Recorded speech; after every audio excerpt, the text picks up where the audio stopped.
Moving is always a nightmare, but this new place had a special kind of dread built into its foundation. It was the laundry room that bothered me most. Located in a damp, concrete sub-basement, the air was thick with the smell of mildew and bleach, and the single flickering bulb cast long, dancing shadows. In the furthest, darkest corner, away from the others, sat a machine that didn't belong. It was an ancient, top-loading model, its enamel chipped and stained with rust. It wasn't connected to any visible pipes, and its power cord lay coiled and unplugged beside it. The coin slot was a strange, smooth circle, not fit for a quarter. As I looked closer, my foot nudged something on the grimy floor. It was a small, blank metal token, smooth and cool to the touch, like a river stone. It was the same size as the unusual slot. Without thinking, driven by a tired curiosity I couldn't explain, I picked it up. The token slid into the slot with a soft, unnerving click. The machine, despite being unplugged, whirred to life. A faint, pale green light emanated from inside the drum, and a low hum filled the silence of the basement. It wasn't the sound of a motor, but something softer, almost organic. I hesitated, then decided to test it. I took off the hoodie I was wearing, a favorite I'd owned for years, and dropped it into the glowing drum. I didn't add soap or select a cycle. The lid closed on its own, and the humming intensified slightly. The entire process was over in less than a minute. When the lid popped open, I retrieved my hoodie. It was spotless, impossibly clean and dry. But as I held it, a strange blankness filled my mind. I couldn't remember where I had bought it. I knew it was mine, but the memory of the store, the day, the reason, it was just gone. A perfect void. A week passed. The stress of the move provided a convenient excuse for the memory lapse. But when I used the machine again, this time with a load of towels, the price was higher.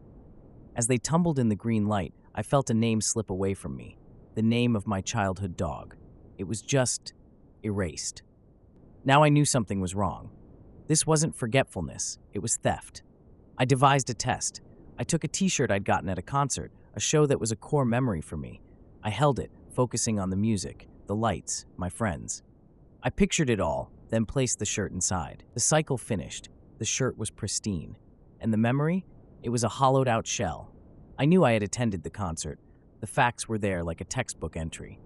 But the feeling of the bass in my chest, the joy, the scent of the arena, all of it had been laundered away completely.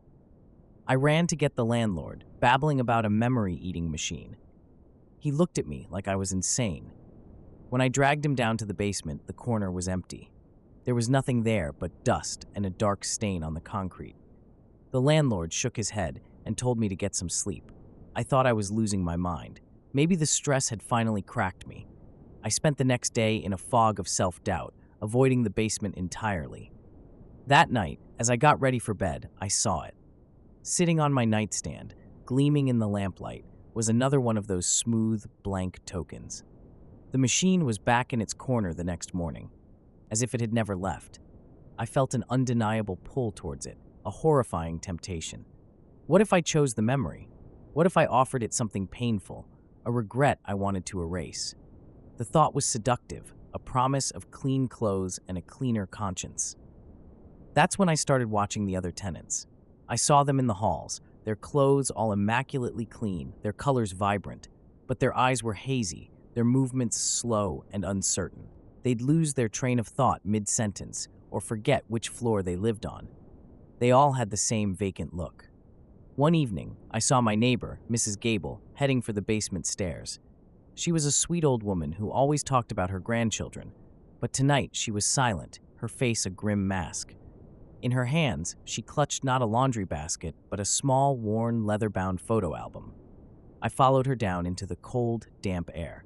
She was standing before the humming machine, its green light bathing her in a sickly glow. She was whispering to it, her voice cracking. She was offering it the album, offering it her most cherished memories of her family, in exchange for a simple, clean piece. In that moment, I understood the machine's true nature. It didn't just clean stains from fabric, it laundered souls. It offered an escape from pain by consuming what makes us human. It fed on grief, regret, and love, leaving behind a clean, empty shell. It wasn't a machine, it was a predator. I couldn't let it happen. I couldn't let it feed on her, on anyone else.